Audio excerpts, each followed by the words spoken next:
Mtazamaji wa Dar es Salaam Tanzania TV, ni ule wakati wako mwingine pendwa upendao wa kipindi chako cha Love Hour, ambapo siku zote unakuwa na watu wako nguvu kabisa, ambaye ni mimi Charmaine Mama. Lakini sipo peke yangu, nipo na watu ambao wakiwa mjengoni panakuwa na utulivu mzuri kabisa, usiku unakuwa mwanana kwa sababu yao. Karibuni sana mjengoni. Asante sana. Mko poa? Tuko bodi kabisa. Sasa basi, mtazamaji, kama ambavyo unaona nipo na watu wa nguvu, watu wa kudadavua mada mbalimbali kuhusiana na mahusiano. Na leo hii tutazungumzia mada ambayo inasema sababu za kupoteza hisia kwa wapenzi. Haijalishi hisia ni za namna gani, iwe za tendo, iwe za muonekano, hisia ni hisia. Kwa sababu wanasema mapenzi ni hisia. Hebu basi kabla hamja tudadavulia hii mada, mtu waambie hisia maana yake nini? Mtu akisema mimi sina hisia naye, unaelewaje? Mjukuu hadi kupatile, tuanze na hapo. Mtu akwambia mimi sina hisia naye kabisa, unamuelewaje? Cha kwanza ninachokifahamu mimi, hisia ni kitu ambacho kinakuwa ndani ya mtu mwenyewe. Na inakuwa ndani ya mtu fulani au uhitaji wa, kwa maana kipindi chenyewe hata uhitaji wa tendo, utayari wa ile tendo mtu anakuwa hayuko nalo. Sasa hii inatokana pengine na mtu fulani au inakuwa public. Kuna mtu anaweza kukosa hisia kwa mtu fulani na hii kwa mtu mwingine fresh inakuwa kwa uwanja wake. Kwa hivyo kwa ufupi nafahamu hivyo. Kwa upande wako King Sharif, neno hisia ni kitu kikubwa sana. Neno hisia naweza nikasema kwamba ni kama hamu ya kitu fulani, yani nina hamu ya kitu fulani, na hisia na kitu fulani, lakini nina hamu na kitu fulani. Lakini sasa neno hisia huwa hutumika kwenye masuala ya emotions, masuala ya maravidavi, mapenzi nini. Yaani tukiwa tunazungumzia neno kupenda, si jamani kupenda kama mnasikia mahusiano nini, inaweza kawa ni ule upendo wa kindugu nini, ndio neno hisia linatumika sana. Hutumika kwenye muktadha wa kupenda, lakini hisia ni kama hamu ya kitu au mapenzi fulani ambayo, yani upendo wa kitu. Yani nina upendo na kitu fulani, nina hamu ya kitu, yani mpaka nashinda nisemaje, lakini ni kwenye huo muktadha wa kupenda kitu ndio kuwa na hisia na kitu. Sasa unafikiri ni kwa nini watu hisia huwa zinaisha katika mapenzi? Ghafla tu mtu ana hisia na mtu wake tena. Sababu ziko nyingi, nitazielezea kwa uchache. Sababu ya kwanza pengine majukumu tulionayo yanafanya tuwe mbali na wapenzi wetu, yani tupoteze hizo hisia. Nakuta kama sasa hivi sisi tukizungumza si wanaume, muda mwingi sana tuko kwenye harakati ya kukidhi mahitaji yetu ya kila siku, uongozi wetu, majukumu mbalimbali ya familia, sometimes ada ya watoto shuleni, sometimes mambo kibao. Na wakati mwingine majumbani mwetu pia ile amani inakuwa haipo sasa. Sawa. Kwa sababu kuna uhitaji unahitajika pale nyumbani mkubwa, pengine nje ya uwezo wako. Kwa hiyo unakuta mama yeye anakuwa afikiri zaidi kuhusiana na issue inayohusiana na upendo, mapenzi, anafikiria mahitaji yake ya msingi, anaona yeye kwa sahihi ayapate. Kingine, mtindo wa maisha. Mtindo wa maisha umekuwa unatubana sana kwenye masuala ya kihisia, kwa sababu yale mapenzi ya kweli yanakosekana. Kwa mtu anaweza kaenda na wewe kwenye ile tendo kwa ajili tu ya uhitaji wake pengine wa fedha na vitu vingine, na sio tendo lenyewe. Kwa hiyo unakuta mtu unaenda kule kwenye ile jambo ukifikiri ile kiasi chako cha pesa kinachohitajika kipatikane kile baada ya tendo, na sio ile sababu nyingine ambayo inakufanya ukupeleke pale. Kwa hiyo naamini hivyo. Kwa hiyo sometimes mtu ukipokea simu ya mpenzi wako anafikia hapo, msiambie habari ya maneno matamu hapo. Hapo naambiwa kusobalia hela. Na shida, kuna shughuli sijatoa hata mchango hadi saa hizi. Fanya 50,000 kama kuna 50,000 mimi siji. Kwa sababu kila siku unasema hauna. Kwa hiyo inakata steam hivyo. Unajua kitu kingine tena, hisia ni setting ya ubongo. Sasa kitu ambacho kimesetiwa kwenye ubongo.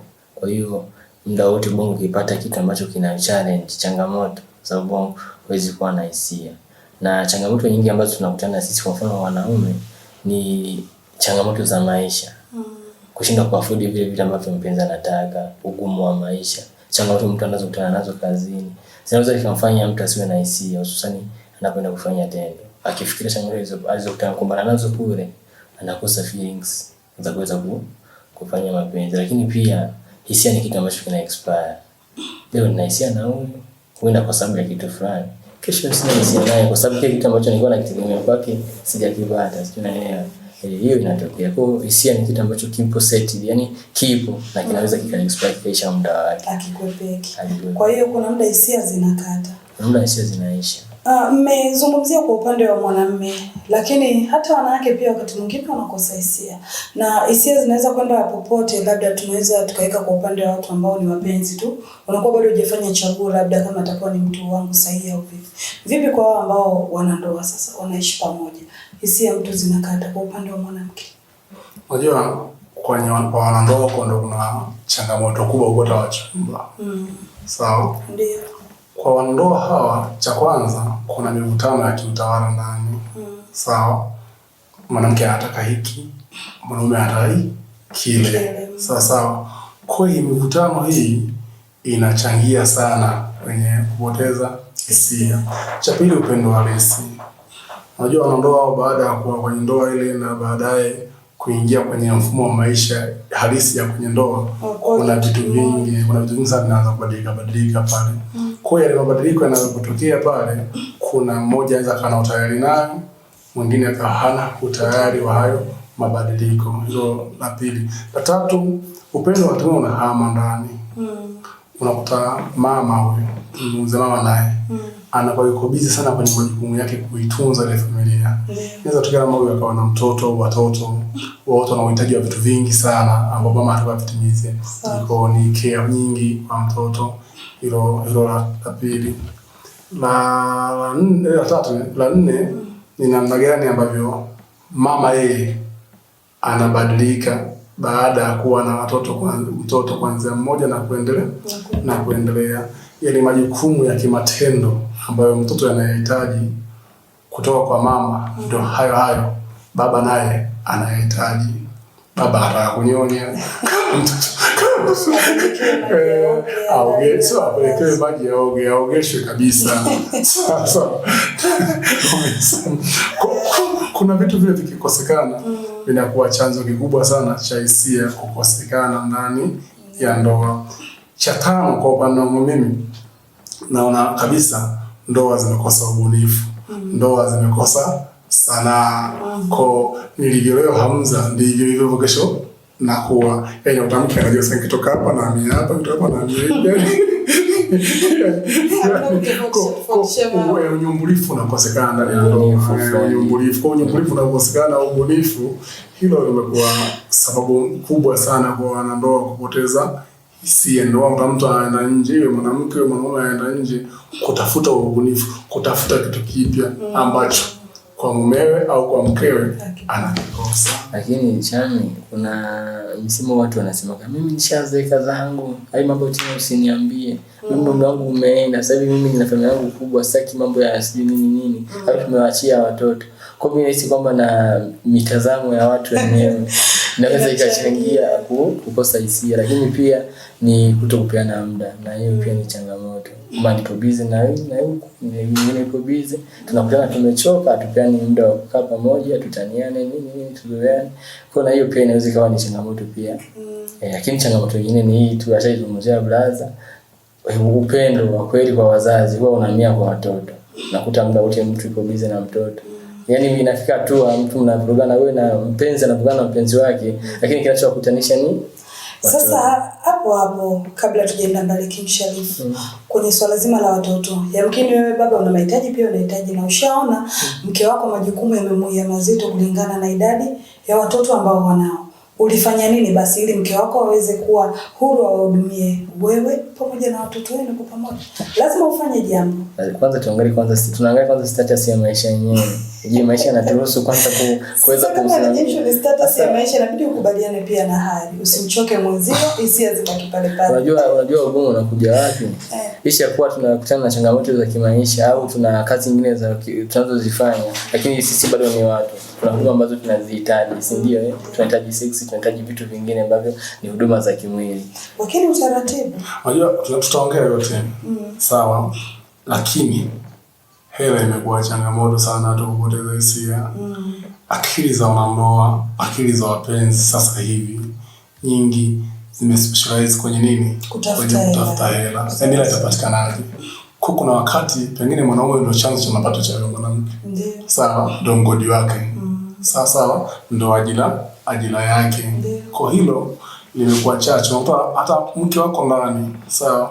Unakuta ile unamwachia na anakuambia haitoshi. Kumbe tayari kashaenda kucheza vikoba pale, apata fedha. Kwa pale mwanaume anaona mwanamke yuko kwa ajili ya maslahi tu. Kama nimemwachia shilingi 5,000 hii au 20,000 kiasi hiki akikutosha matumizi ya leo, maana yake kuna mauzi madogo ambayo binadamu anayajenga kulingana pia ya hali ya fedha, sababu kila mmoja sasa hivi anahitaji fedha kwa kiwango kikubwa sana, na sio ile jambo au ile tendo.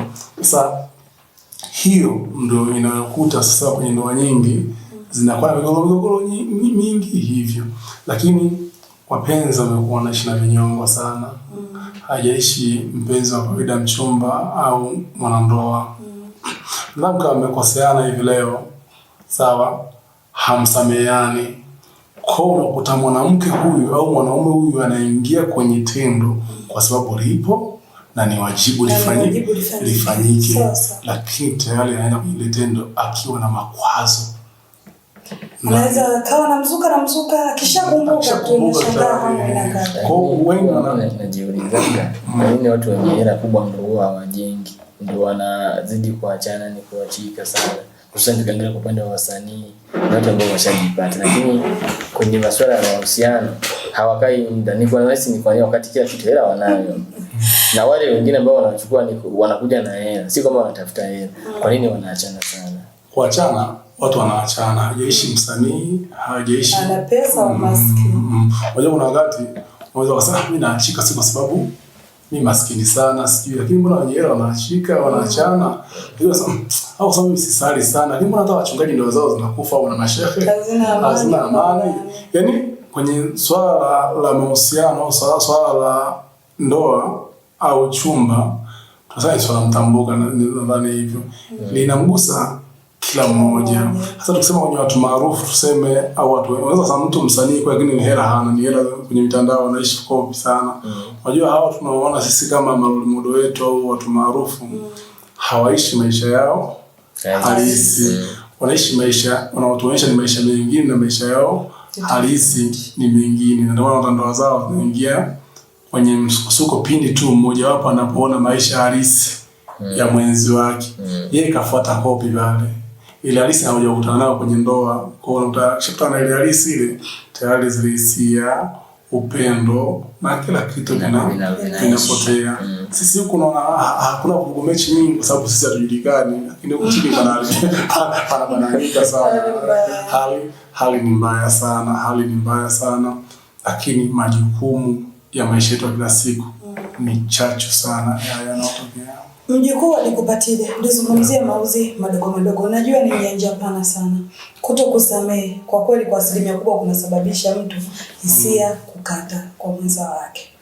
Tabia ya kuweka mambo akilini na moyoni sio kitu kizuri. Yaani tumezungumza mengi, lakini kitu hicho ndio kitu kipana sana. Unajua mtu akiwa na maudhi, akiwa anapata karaha sana, hisia inakata. Na karaha yenyewe basi inakujaje? Kwa kutamka. Kuna mwingine anaweza akatenda vizuri ila anatamka vibaya. Umeona? Kuna kuta yule mtu akifikiria kile maneno mabaya anayotamkiwa, inafika mbali kwa wenye maugomvi mtu hata anamwambia mwenzie maneno ya karaha kimakusudi, akifikiria anamchoma kwa ajili ya ile hasira yake. Siku zote unapotamka kitu huwezi kuona ugumu wake mpaka siku ukitamkiwa na wewe. Kwa hiyo yale maneno mabaya yanamsababisha mwenza wako kukosa hisia kabisa, inakata. Yaani hata mnapokuwa katika tendo anaweza kaisi huyu mtu ananikejeli tu. Lakini nataka nimwambie mtazamaji King Shariff kwamba haya maneno mabaya, na nyie pia mtanisaidia. Maneno mabaya siku zote mwanamume akimtamkia mwanamke huwa ni kitu cha kawaida. Lakini mwanamke kama usithubutu kumwambia mpenzi wako, mumeo maneno mabaya, atajiona dhaifu siku zote na hata kuona wa thamani tena. Na ni kwa nini inakuwa hivyo? Unajua tushajiwekea kwamba sisi wanaume ndio vichwa kwamba sisi wanaume ndio kila kitu. Kwa hiyo hatutaki kudidimisha, hatutaki kuonekana sisi ni wadogo, sawa Kwa hiyo wanawake mjitahidi jamani. Hata kama nimekukosea, usinipokee kama mtoto wako. Mimi ndo ninayekutunza mimi ndo nimekuwa hujanioa wewe. Kwa hiyo usinifanye mimi nikose hisia kwa sababu ya maneno yako mabaya. Lakini wewe ni haki yako kumwambia mwanamke maneno mabaya akakosa hisia. Utegemeana pia ni maneno gani. Kwa hiyo tutaongea yote chini mama. Sawa. Kiuhalisia nasemaga kila siku na mara nyingi nasema ndoa ni ya mama pale nyumbani. Sawa. Mwanaume anapokwenda kumooa mwanamke na kumleta nyumbani kwake kuna sababu kubwa sana. Ikiwemo mojawapo ni kutunza hasira zote na maozi yote ya mwanaume.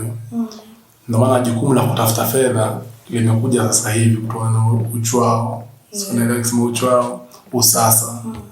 Usasa ndo kidogo umechangia sana hata kuona watu kukosa hisia. Kwa sababu mwanaume anaporudi kutoka nyumbani kuna wakati nakasirishwa na watu mbalimbali. Nilipotoka huko. Kwa zile hasira na nazo nyumbani. Kwa kuzipokea zile hasira ni yule mke wangu. Sawa? Anijue nimekasirika kwa kiwango gani kwa wakati huo au nimekasirishwa kiasi gani. Kwa yeye ndio wa kunitibu kwa sababu nakuwa niko mgonjwa wakati huo. Wanaume wengi tunarudi nyumbani tukiwa wagonjwa kwenye ndoa zetu. Tukiwa tunaumwa. Bosi kanitukana sana, kaniita mbwa, kaniita nyao, kaniita majina ya ovyo sana. Na huwezi kumjibu bosi. Na mimi ndio ndio bosi sasa. Kuna wakati naweza nikakosoa jambo hapo mkosea afanye hivi mke wangu. Usinipangie hivi na vitu kama hivyo. Vinatokea sana wakina mama. Lakini kingine sababu tani sana mada tajwa. Leo nataka nitoke nje sana. Tunazungumzia hisia tukumbuke. Kina mama si wakandamizi ila hakuna maandalizi ya kutosha ndani ya ndoa. Sasa yaani unajua kwa nini hisia, tatizo la hisia linakuja sana kwenye ndoa na sio uchumba. Uchumba lipo tatizo hilo lakini sio kubwa kama kwenye ndoa. Why? Ushakujiuliza ile? Kitu ambacho naweza labda nikajibu cha haraka. Unajua wengi sana tunaamini mapenzi ni yaani watu mpendane ni ile kukutana. Unajua unapokuwa kwenye huba linaanza. Hamwezi kukutana mara nyingi kwenye tendo. Unakuta mnapangilia muda fulani kwa unajikuta mtu anakuwa anamisi sana mwenzake. Hiyo inaweza ikawa sababu moja wapo, lakini sababu mama baada ya ndoa kuna kujisahau sana. Pengine ukitaka kuja kwa mimi mpenzi wangu kipindi cha uchumba unajiandaa mpaka mafuta mazuri, umetafuta nguo yako ile pendwa, unaivaa, maperfume ya kutosha nini. Yaani unakuja kwa mimi pale ikiwa umejiandaa kwenye uchumba hiyo. Na akija kwako na wewe unamsifia, umependeza, unanukia. Licha ya kumsifia, wewe nimejiandaa. Kama ni ghetto nimetandika fresh, kama safi ya kutosha, ni mwandalia bali kwa vitu unavyopenda pale bibi wangu, ni mwensoba. Wote mnafanyiana. Hakuna ambaye anamwachia. Mbona kimsharifu wake? Sikufuatilia endelea. Wote mnajiandaa. Hakuna ambaye anamwachia. Mwanamke anajiandaa, mwanaume anajiandaa. Wote wawili. Wote tupo ready tunasubiria sasa. Sawa. Hiyo ni kipindi cha uchumba, mapenzi sawa. Kwa mtu anapokuja pale awe sawa kiakili, asiwe sawa kiakili atakuwa kwenye leli na mambo yanakwenda. Tena kwenye ndoa kwenye ndoa nilikwambia siku moja au tunaambia watazamaji kwenye ndoa maisha yanabadilika kulingana na ndoa ina uhitaji wake na uchumba una uhitaji wake. Tukienda kwenye ndoa mama huyu mwanamke huyu ana kazi ya kujiandaa yeye na ana kazi ya kumwandaa mumewe, na ndio maana mwanamke huyu anatakiwa ajifunze zaidi ndoa kuliko mwanamume.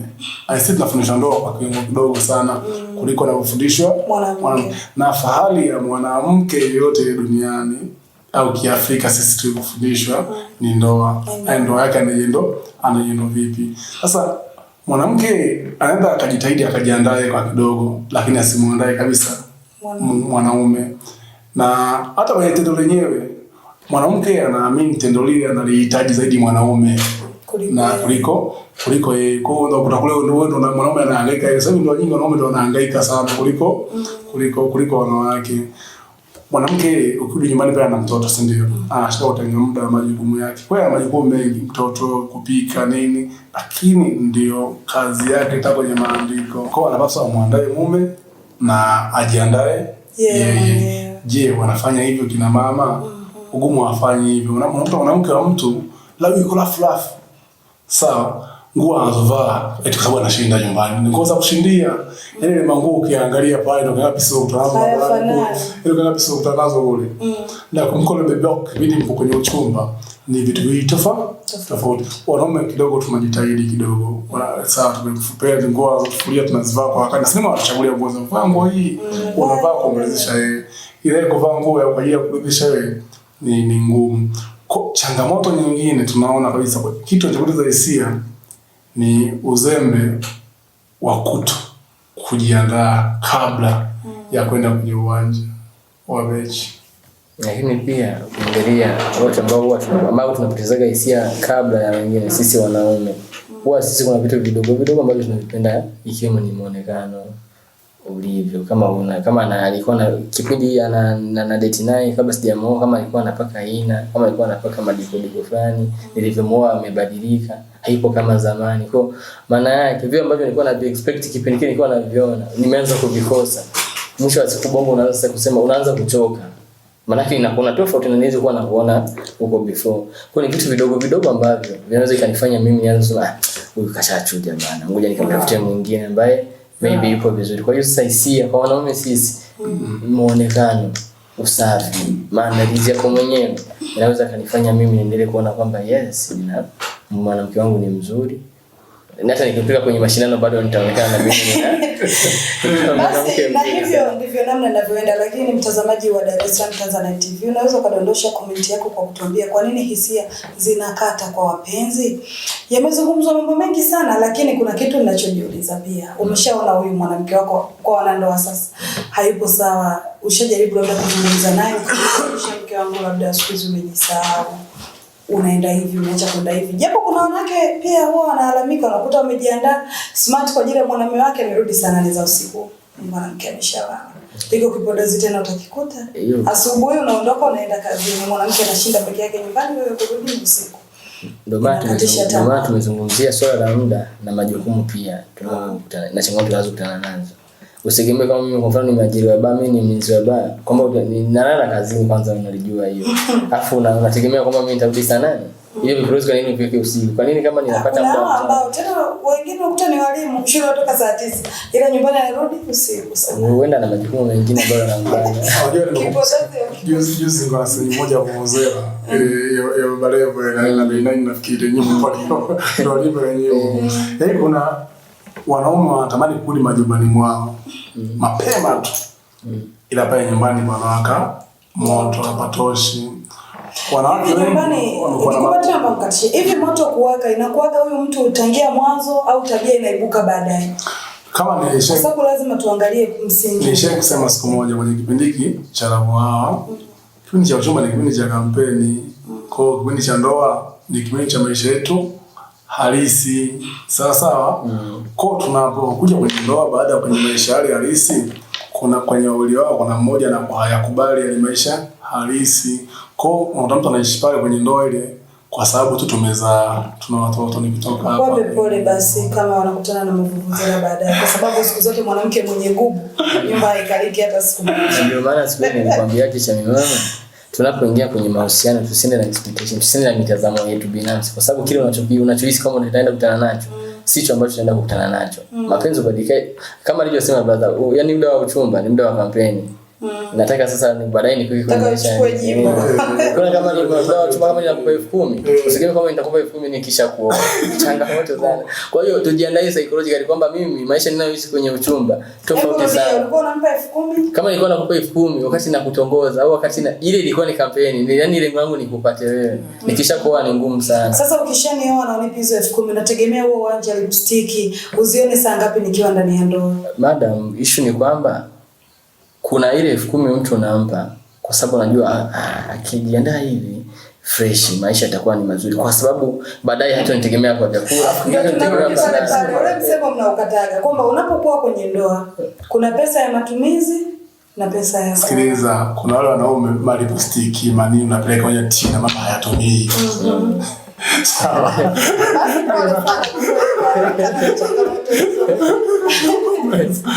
Mama ana muda. Mama kashajichokea. Mimi nimechoka, niko busy na watoto. Niko busy na watoto, niko busy na hili hivyo, mistake mbona kwa kuna changamoto hiyo moja kwa. Ila tuamini kwamba mapenzi yanakuwa ya kasi sana mnapokuwa bado hamjapata watoto. Mnapokuwa ndo mnaanzisha. Lazima yawe na kasi fulani, lakini kadri mnavyozoeana ndivyo hisia na miundo mbinu ya mapenzi inazidi kuporomoka, mdogo inashuka. Lakini sasa tunamwambia nini mtazamaji? Iko kitu asiwe nacho kabisa cha ukoloni. Hakikisha anampenda baba kwa nafasi yake na mtoto majukumu yake yaendelee kwa nafasi yake. Ifike hatua mtoto ahudumiwe kwa wakati wake, baba naye apate huduma kama kawaida. Kuondoa kama ndio sababu kubwa zaidi ya kuondoa hisia. Unajua mna kitu kibaya kama hisia kufa katika mapenzi. Ni kitu kibaya sana kwa sababu utaanza kumuona mwenzako ni mtu wa kawaida. Mimi nimwambie ndugu mtazamaji. Cha kwanza tusiboteke kwenye ndoa zetu au kwenye uchumba wetu. Tuendelee kuwa wabunifu. Cha pili turudi kwenye asili zetu. Unajua hii mambo ya kupoteza hisia nini imekuja sana sasa hivi kwenye usasa. Lakini turudi kwenye asili zetu, kuna full package. Sawa. Kuna namna gani utatunza muda wako, muda huu wa baba, muda huu wa mama, nifanye majukumu yangu kwa kiasi gani na nisiyafanye kwa kiasi gani. Cha tatu, turudi kwenye ile hali ya urafiki. Unajua hisia zinapotea sababu tunapoteza urafiki. Ule ukaribu unapotea sana na wapenzi wetu na wake zetu. Tunakuwa na ukaribu wa kinafiki. Kwa mtu ukiona leo mkeo kuita baby sweetie ana hitaji lake, ana shida yake nyingine nje ya ile jambo alilopelekea kuita baby. Kwa tuongeze ukaribu wa kweli, usio ukaribu wa kinafiki. Tusifanye jambo jema kwa wapenzi wetu kwa sababu ya uhitaji wetu kwa wakati huu. Tuyafanye mambo mema na mazuri ya kimahaba na kimahusiano kwa sababu ndio wajibu wetu. Kwa mimi natamani sana wanandoa waishi hivyo na hata wachumba. Kwa upande wangu sijui unatumia hisia sana kuongea, yani kama inakugusa fulani hivi. Kwa kweli kuna namna fulani inagusa kuona tu watu wamepoteza hisia ghafla. Inauma sana. Mimi nimwambie tu mtazamaji wetu kwamba hebu tutenge muda. Kama ni mwanamke mtengee muda mume wako kama ulivyokuwa unafanya hapo awali. Watoto wasiwe visingizio kwa sababu watoto wenyewe wamepatikana kupitia njia hiyo ambayo wewe unaibeba. Kwa hiyo turudi tena pale. Na katika mapenzi tendo ndio nyanya. Ndio mambo yake. Ni wasisitize sana tena. Tendo ndio kila kitu kwenye mahusiano. Bila ya tendo mahusiano hayawezi kudumu, na hisia moja kwa moja zinatupeleka kwenye kufanya nini? Kwenye kufanya tendo. Lakini pia mama, jua kama baba anapitia changamoto. Tujue kwanza waume zetu, bwana zetu wanaishi vipi ili tujue namna ya kuwahandle. Usimkaribie wakati unajua kachoka maskini. Jua namna ya kuishi naye vizuri. Vivyo hivyo kwa baba, usimuone mama kama ni tishio, kama ni kitu kingine. Kama umechoka mwambie mama nimechoka 1 2 3. Tusaidizane. Yaani tuwe watu ambao ni wapole, tuwe marafiki. Tusiwe watu wa kuonana kama wanyama. Vitu kama hizo. Lakini pamoja na yote, mtazamaji, unaona ni namna gani ambavyo urafiki katika mapenzi unasisitiza sana. Kwa hiyo hakikisha unakuwa rafiki na mwenza wako, ni kitu muhimu sana, kitawafanya muwe karibu.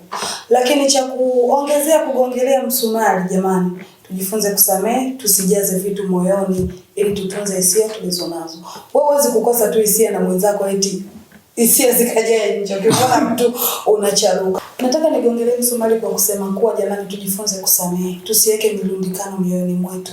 Na hii itasaidia sana kujenga hisia kila siku. Lakini pia ubunifu. Wanawake jamani, tuwe wabunifu, tuache kiburi. Hakikisha unajifunza vitu vingi kama unajifunza mapishi. Na kwenye mapenzi pia panataka ubunifu wa kutosha ili wanaume zetu wazidi kutupenda na kutuona wapya kila siku. Asante sana, ulikuwa nasi Ganji Mashaka, lakini nilikuwa na Hamza Swago, bila kusahau King Sharif. upendo ndio nguzo, mapenzi ndio kila kitu katika mapenzi, si ndio? Asante sana mtazamaji, endelea kufuatilia DT TV, usisahau ku like, kusubscribe, lakini pia na kucomment.